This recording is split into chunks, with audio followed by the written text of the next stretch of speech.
Bonjour à tous. Alors là, cette fois-ci, on va vous présenter le montage d'une Black Pennel. Alors, pour le montage de la Black Pennel, on aura donc besoin de faisans dorés, on aura besoin d'hameçon numéro 10, de haque de coque noire, de soie floche noire. On aura besoin aussi de tinsel plat argent, du vernis, un ciseau et un wood finish que vous avez ici. Donc voilà. Ben écoutez, bon montage, à tout à l'heure. Voilà, donc je reprends le montage. Alors, je vais démarrer 2-3 mm derrière l'œillet avec la soie de montage noire. Et je vais aller jusqu'à la courbure. Donc ça, c'est une mouche noyée qu'on mettra en intermédiaire sur un train de mouche.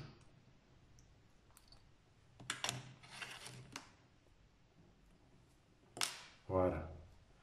Donc là, je vais jusqu'à la courbure. Je vais m'arrêter un tout petit peu avant pour fixer à peu près une dizaine, pas tout à fait, fibres de faisan doré. Donc là, je les prélève sur ma plume. Et des fibres assez longues, c'est-à-dire que par rapport à la rampe, je vais faire la longueur de la rampe plus à peu près 2-3 mm. N'ayez pas peur de faire des fibres assez longues. Ça ne dérange pas. Bien au contraire. C'est des mouches qu'il faut surtout pas hésiter à faire assez grossières. Pour la bonne et simple raison, c'est que ça va passer très rapidement sur l'eau. Et le poisson doit les voir, on va dire, de très loin pour que ça déclenche une attaque assez rapide. Donc la pêche sans noyer, je ne vous cache pas que c'est une pêche qui a des touches assez violentes. Donc là, j'ai fixé mon tinsel plat. Je vais fixer ma soie floche. Alors vous voyez, la soie floche, je la passe sous la soie de montage et je viens la tirer vers l'arrière pour la fixer. Voilà. Là, ici, je vais fixer le tout. Je vais garder mes matériaux pour que ça fasse un espèce de petit sous-corps. Et avec ma soie de montage, je vais revenir. Voilà. Je vais revenir jusque devant. Donc, quand j'arrive là, je me sépare du rachis à tous les matériaux un peu, on va dire, excellents. Voilà. Je vais mettre en attente sur mon étau le tinsel plat. Alors là, je le coince, voilà, juste derrière. Ça, vous le voyez pas, mais je le coince juste derrière pour pas qu'il me gêne dans mon montage. Ici, je vais mettre en attente ma soie floche, ma soie de montage, pardon, et donc, comme les autres fois, avec ma soie floche, je vais faire mon corps avec ma tête qui tourne, pas la tête de l'étau. Donc voilà. Alors on va faire à peu près 2-3 allers-retours pour donner un peu de forme à ce corps. En termes de forme, c'est des corps fusiformes, hein, on ne fait pas de corps voilà, qui grossissent en allant vers la tête. Donc voilà, 1, 2, 3 tours suffiront. 3 allées et venues suffiront. 3, 4. Donc voilà, c'est des mouches assez rapides à monter qui vont bien ça. Voilà. Hop là.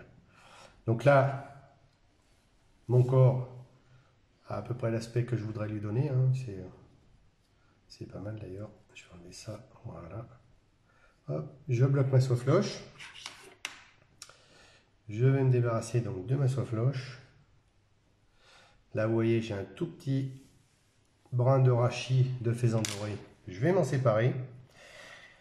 Et puis, donc, pour fixer mon tinsel, alors ce que je vais faire pour fixer mon tinsel sur mon corps, et surtout pour qu'il tienne en action de pêche, je vais mettre du vernis sur ma soie floche. C'est-à-dire que comme ça, le vernis collera le tinsel plat, et en action de pêche, normalement, ça ne devrait pas bouger. Je vais mettre en attente ma soie de montage. Je prends mon tinsel plat que je vais tourner à l'inverse. Alors là, je vais être obligé de me séparer parce que j'ai de la soie floche. Voilà. Et je vais tourner mes enroulements à l'inverse toujours, hein, parce que tout ce qui est cerclage, on le tourne toujours à l'inverse. Et le gros avantage, là, on va faire des cercles assez réguliers. Et c'est aussi l'avantage de Stéto. Alors, j'ai pas d'action chez Danica, hein, mais l'avantage de Stéto, c'est que ça permet de faire des cerclages réguliers, propres et réguliers. Voilà. Et je dirais aussi de la taille qu'on veut. Voilà. Donc, je bloque ma soie floche par 3 tours, mon tinsel plat par 3 tours. Et pour terminer, eh ben, je vais prendre un hacle noir. Alors le hacle, comme d'habitude, lui, je l'ai paré, je ne sais pas si vous le voyez, mais du côté là ici, j'ai arraché des fibres un tout petit peu plus du côté que je vais tourner, de façon à ce qu'il puisse s'enrouler correctement. Voilà, donc là je vais le fixer sur mon hameçon. Pareil, par 3 tours, hein, on va bien le fixer, bien comme il faut. Hein. Et je vais me séparer bien sûr du bras qui ne m'intéresse pas, hein, comme dans tous les montages. Voilà. Je vais bien solidifier tout ça. Voilà. J'ai un petit bout qui m'agace là, donc avant de... Je vais m'en séparer aussi parce que... Voilà. Voilà, tac. Alors, donc voilà, je vais mettre ma soie floche en attente. Et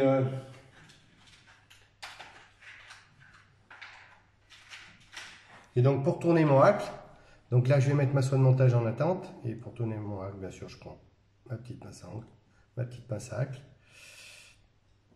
Voilà. Je vais tourner à peu près 1, 2, 3, 4, 5 tours, 6 tours. Voilà. Donc on est sur des gros hameçons, il ne faut pas avoir peur de mettre de la matière. Voilà. Je bloque mon hacle par 3 tours. Je me débarrasse de ce qui me gêne. Voilà.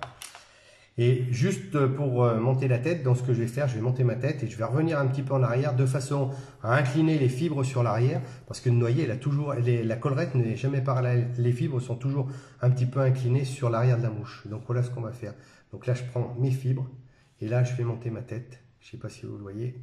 Je vais monter ma tête de façon à ce que quand j'aurai fini le montage de la tête, voilà, les fibres soient inclinées. Voilà. Et là, vous voyez que les fibres s'en vont sur l'arrière. Avec mon petit outil pour faire le nœud final, donc je passe ma soie dedans, je fais 1, 2, 3 tours. Hop, je termine. Une petite goutte de vernis pour solidifier le tout. Pareil. Dessus. Dessous. Et sur les côtés. Voilà. Je me débarrasse des fibres qui me gênent devant. Voilà. Alors ça c'est vraiment, je dirais, pour la perfection, mais sur des montages comme ça, ça va pas gêner le poisson. Voilà. Bah, écoutez, on a terminé la mouche, il ne restera plus qu'à l'essayer, j'espère l'année prochaine. Si on n'est pas embêté par ce Covid, bah, j'espère que Monique, on aura, toi qui est assez assidu, il y a Monique, il y a Robert, les Robert qui sont pas mal assidus, bah, j'espère qu'on aura l'occasion de l'essayer l'année prochaine au bord de la rivière et ça sera avec plaisir. Allez, bon montage, à bientôt.